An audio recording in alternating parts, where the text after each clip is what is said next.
அனைவருக்கும் வணக்கம். மீனராசி நேயர்களுக்கு நம்மில் அனைவருக்குமே பெரிய ஆசைகளும் சிந்தனைகளும் இருக்கும். ஆனா அதற்கான பொருளாதாரம் என்பது நம்மிடம் இல்லாததால அதற்காக எல்லாவற்றையுமே தள்ளி வைத்து கொண்டே வருகிறோம். எப்பொழுதுதான் இந்த செல்வ நிலை மேம்படும், இந்த பிரச்சனை நமக்கு மட்டும்தான் என்று கூட நினைக்கிறோம். ஆனா எல்லோருக்குமே இது போன்ற மனநிலையில் தான் இருப்பது நமக்கு தெரியாது. தனிநபரனுடைய இயக்கமானது பிறந்த கால நேரத்தையும் நிகழ்கால கோச்சாரத்தையும் அடிப்படையாக கொண்டே இயங்குகிறது. பெரிதளவு மாற்றம் செய்ய முடியாவிட்டாலும் முடிந்தளவு மாற்றத்தை கிரகநிலைகளினுடைய அடிப்படையில் நம்மால் தவிர்த்து கொள்ள முடியும். அந்த வகையில் நம்மளுடைய வாழ்வில் செல்வ நிலை உயர்வதற்கு, லட்சுமி கடாட்சம் கிடைப்பதற்கு கிரகநிலைகளின் ரீதியாக கூறப்படும் பரிகாரங்கள் என்ன செய்ய வேண்டும், என்ன செய்யக்கூடாது, என்ன செய்தால் என்ன மாதிரியான நன்மைகள் எல்லாம் ஏற்படும் என்பது குறித்தான முழுமையான பதிவை தான் இந்த வீடியோல நம்ம விரிவா பார்க்க போகிறோம்.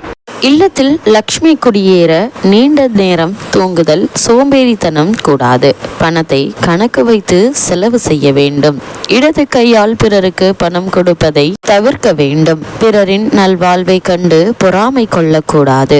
ஒருவர் நமக்கு செய்த நன்றியை என்றென்றும் மறக்க கூடாது. காசுகளை தூக்கி எறிந்து விளையாடுவது கூடாது. கோபத்தை தவிர்க்க வேண்டும். சிரித்த முகத்தோடு அனைவரையும் உபசரித்து பேச வேண்டும். காலை 6 மணி மாலை 6 மணிக்கு பூஜை அறையில் விளக்கேற்ற வேண்டும். வாசல் படியில் உட்கார்வதை தவிர்க்க வேண்டும்.